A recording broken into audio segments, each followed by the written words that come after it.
Eliav Geffroy, bonjour. Bonjour madame. Vous représentez l'association Nouveau Départ et vous implantez le Krav Maga à Mayotte. Alors qu'est-ce que le Krav Maga?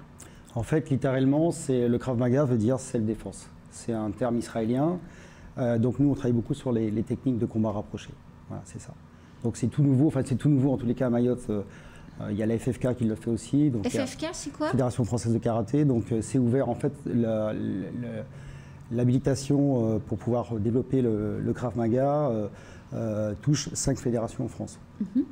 Donc nous, on fait partie de la fédération qui s'appelle la WKF, une fédération française, et l'IKAIMI, qui est une fédération internationale. Voilà. D'accord. Et qui pratique le Krav Maga? En fait, c'est ouvert à tout pratiquant. Alors on va dire, on peut faire les bébés, je parle de ce qu'on appelle les budo jeunes. À partir de 6 ans, on peut faire déjà travailler les techniques avec les enfants. Et on va dire, moi je prends tous les cas à partir de 14 ans jusqu'à 77 ans, c'est vraiment praticable. Et on fait ça à Mayotte où? Alors, on a réussi à avoir le dojo de Kwélé, donc avec le collège, on a fait un partenariat et on pratique 3 fois par semaine sur Kwélé. Et pourquoi on ferait du Krav Maga? Pourquoi on ne va pas faire de la boxe ou du karaté? Déjà, en raison des problèmes sociaux et on parle d'insécurité, oui. Le karaté est un art martial, le Krav Maga, ce sont des techniques d'autodéfense. Donc ça n'a pas du tout le même objectif, c'est-à-dire que le Krav Maga, on le pratique parce qu'on a peur quelque part et qu'on veut, en cas de problème, être en capacité de faire face. C'est ça l'idée. En fait, c'est de l'autodéfense, c'est travailler sur l'estime de soi déjà dans un premier temps et travailler les situations qui peuvent arriver. Vous allez au Gap chercher de l'argent, une personne vous saute dessus. En fait, c'est avoir des gestes réflexifs par rapport à une situation donnée. Voilà. Et aujourd'hui, il y a combien de pratiquants? Alors déjà, vous avez commencé il y a combien de temps? Alors on a monté l'activité l'année dernière. C'est vrai que ça a été un peu compliqué parce qu'on a eu des soucis pour trouver des salles. Ici, c'est très compliqué pour trouver des infrastructures sportives. Là, on avait un créneau horaire toute l'année, c'était le samedi matin. On a réussi, en travaillant en partenariat avec l'éducation nationale, d'ouvrir à 3 séances semaine. Et du coup, là c'est la rentrée, donc les uns et les autres cherchent un peu leurs activités quand ils ont leur emploi du temps ou ce genre de choses. Vous avez combien d'adhérents aujourd'hui ou de pratiquants, je ne sais pas comment il faut dire? Actuellement, on a une quinzaine. Il y a pas mal de connexions qui se mettent en place en ce moment, notamment avec le site MND Self-Défense. Donc on a un site Facebook. On a lancé de la pub. C'est vrai que le début de l'année est un peu compliqué parce que les routes sont un peu coupées. Sortir le soir, c'est toujours un peu compliqué, on le sait bien, c'est problématique. Surtout à Kwélé. Surtout à Kwélé. Donc on attend de voir, on lance les pubs et puis on va voir ce que ça va donner. Voilà. Et la moyenne d'âge de vos adhérents aujourd'hui ou de vos pratiquants aujourd'hui? C'est des adultes, on a pas mal d'adultes, mais on a un pratiquant qui a plus de 60 ans et on a un jeune de 14 ans. Ah oui, d'accord. Hier soir, j'avais pas mal de féminines, donc ils venaient découvrir la discipline. Moi, je travaille essentiellement, j'aime bien travailler avec les féminines parce qu'en fait, c'est un sport qui est fait pour les femmes. Pourquoi? Déjà, les agressions, souvent, c'est hommes-femmes. Vous verrez rarement 2 femmes se faire agresser ou s'agresser elles-mêmes. Et donc, du coup, c'est plus accessible et c'est ouvert aux femmes. D'autant plus que je travaille sur ce qu'on appelle le système Kala, qui est un système où on travaille vraiment sur un combat rapproché. On est dans le contrôle et on n'a pas besoin d'être puissant, grand, voilà. Et quand vous dites on apprend des techniques de self-défense, là on voit sur les images derrière vous, alors il y a celle-ci puis il y a l'autre également, on fait plus que de self-défense, là la jeune femme elle y va franchement sur la tête du monsieur. Alors moi je travaille sur je conditionne les gens, un homme, une femme, je demande toujours à la femme d'aller dans le plus près de la réalité de l'action. Donc les coups sont portés. Faut savoir que les hommes, on a protège-dents, on a des coquilles, on peut avoir des protections au niveau des chevilles. On fait aussi du pied-point parce que le Krav Maga est issu des pieds-points, hein, donc de la boxe ou des boxes, on va dire ça comme ça. Donc c'est vrai que oui, ça peut paraître assez surprenant. Je regarde un petit peu les photos en même temps. Ça peut impressionner. Hier soir, les nouvelles étaient un peu impressionnées par ce qu'on pouvait mettre en place. Et finalement, elles sont rentrées dans le jeu et elles se sont aperçues que c'était accessible. Voilà. À leur portée. C'est-à-dire qu'on peut très rapidement arriver à faire ce genre de choses. Il faut, selon votre expérience, il faut combien de temps de pratique du Krav Maga pour être capable, si d'aventure malheureusement on se faisait agresser, pour être capable de se défendre? En fait, c'est un conditionnement. C'est comme tout. Plus vous allez à l'entraînement, plus vous pratiquez des situations, on va dire, complexes. On essaie de voir un peu tout. Moi, je travaille sur des scénarios. Un agresseur, 2 agresseurs, un contexte particulier. J'ai mon enfant devant, ou mon épouse devant, ou mon mari devant.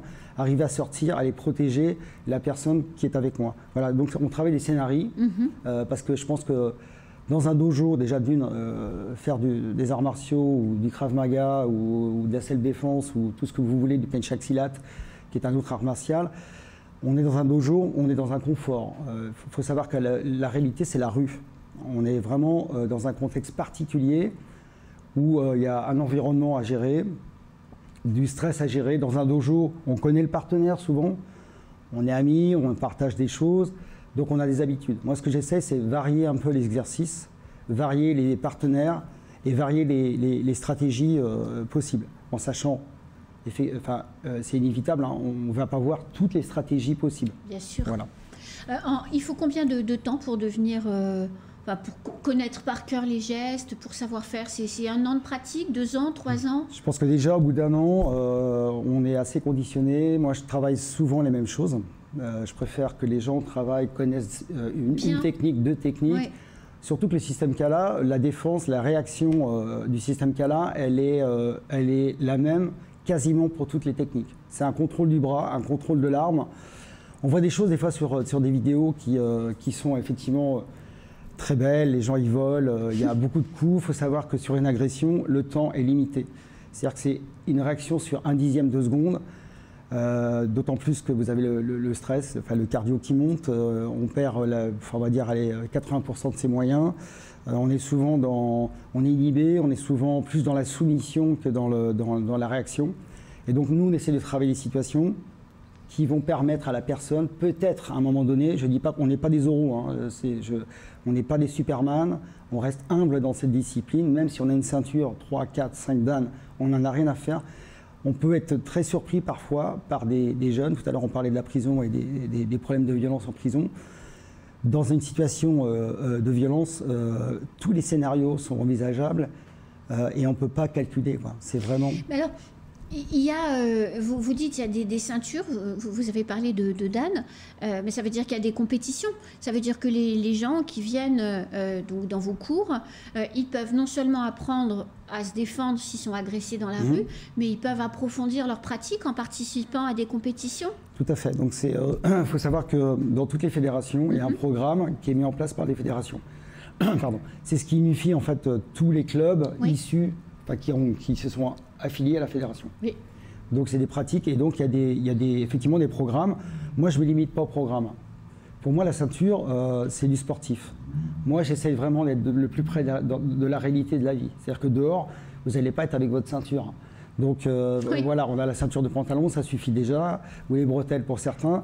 C'est pas la ceinture qui fait la réactivité de la personne. C'est pas voilà. Et puis on sait très bien que dans certains passages de grade, souvent, enfin moi je l'ai connu par le passé parce que je suis issu d'une autre fédération où il y avait beaucoup de copinage pour passer les grades, même chez les experts. Et donc finalement, on s'apercevait sur le terrain ou dans l'action, la personne était loin de ce qu'il pouvait prétendre. Voilà. La ceinture, pour moi, bon, on va dire, c'est un peu comme l'examen. Il y a des gens, enfin, on sait très bien que certains examens, des fois, sont aussi donnés. Je fais un peu le parallèle. La ceinture noire, c'est une finalité. Voilà, moi, je suis dans plusieurs disciplines. Hein, je ne suis pas que dans le Krav Maga. Et en fait, l'important, c'est de travailler sur un mix. Et je ne m'arrête pas à la ceinture. Après, les gens qui ont envie, effectivement, d'être experts, d'être financés, de toucher des financements par la fédération, faire des stages annexes, parce que c'est aussi, il faut savoir que c'est aussi lucratif.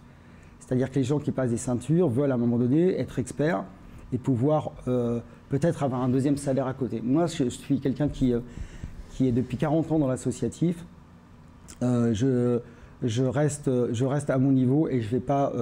Alors, pour les téléspectateurs ou les auditeurs qui auraient envie de venir essayer, de voir si ça leur plaît ou pas, ils peuvent prendre des renseignements où pour vous, dans le but de vous contacter? Alors, on a un site internet qui s'appelle MND Self Défense. M comme maman, ouais. N comme Noémie. Tout à fait. Et D comme Denis. On va dire ça comme ça. Et donc, on a un site internet et puis on a diffusé sur différents Facebook, nouveaux arrivants. Enfin, on a fait le listing des sites internet. On est ouvert. Hier soir, il y avait pas mal de débutants qui sont venus. Est-ce qu'ils vont accrocher, pas accrocher? En tous les cas, c'est tellement varié au niveau du programme qu'après, on prend pas, quoi.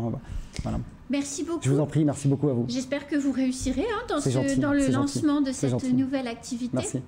C'est la fin de ce temps de parole. Tout de suite, la suite de nos programmes.